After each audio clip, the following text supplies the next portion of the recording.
What's up, African Diaspora? It's your favorite attorney, Allie Booker, and I am here with the African Diaspora News Channel to bring you some news on Donald Trump.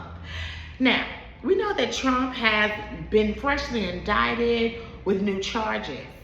He wasn't making a move when he was hit with the other 34 charges, which tend to be misdemeanors.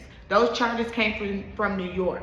What we're going to discuss is the difference with the new charges, with the ones they filed on him in Florida.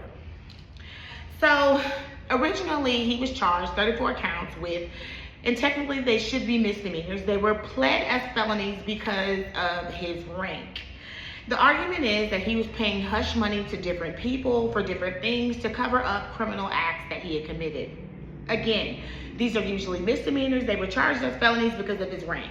Trump was not moved too much by these because these were smaller and lesser charges.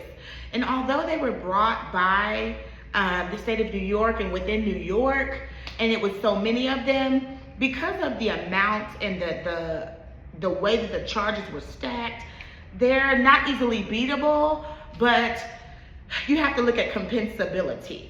Meaning, will he serve jail time? What type of restrictions would he be facing? He wasn't facing that many restrictions with those charges just because they start off as misdemeanors.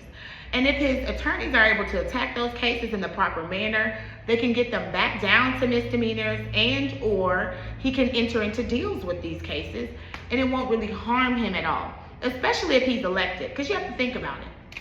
When you're charged with 34 cases, they may or may not want to try you at trial with all 34 cases. So Trump cared not what was going on because he is running for 2024 president. We are already in 2023. The chances of all of those cases getting to trial, slim to none. So what he planned on doing was becoming president and quashing all of those indictments and quashing all of those charges and having them all thrown out.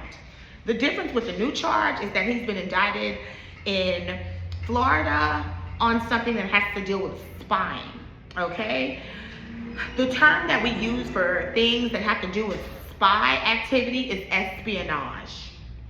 The reason that he did not want to get charged with the document tampering or with holding those documents is because now you have committed an act against the United States. So you are looking at a much different prosecutor. You are looking at much different crimes, and you are looking at extremely heavy penalties now. These aren't misdemeanors.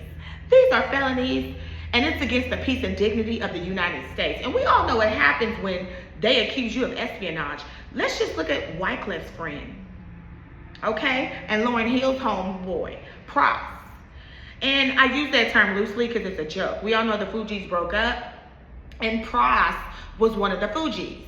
Price got in trouble, and he's been sentenced to double digits recently, only for indulging in activities with different countries and not telling us. I'm going to repeat that. Only for indulging in different business activities that were not necessarily illegal with other countries. He was sentenced to over, I think I want to say 17 to 20 something years because he didn't tell us about the activities that he had going with other foreign governments, not so much that they were illegal. We are charging Trump with illegal activity and hiding documents, and they're going to go on to say that he more than likely allowed other countries to view these documents, people that we are not in cahoots with, and people who were not supposed to see them, as well as those who are domestic within the government who are not supposed to see them. Espionage is a much tougher crime. In addition to that, I assume they will run that case against him before the 2024 election to disqualify him. So these charges are much more serious, they're much different, and they own to him now. Until next time, I want you guys to play it safe. Keep on getting smart. Make sure you stay woke. Keep watching this channel. Make sure you check me out on my YouTube channel, okay, Legal QT. And you can also look at me and find me on social media, Facebook, Allie Booker. Facebook, Allie Booker. I have 2 pages there. Instagram, she_ya_lawyer. TikTok, Legal Cutie. Talk to you later.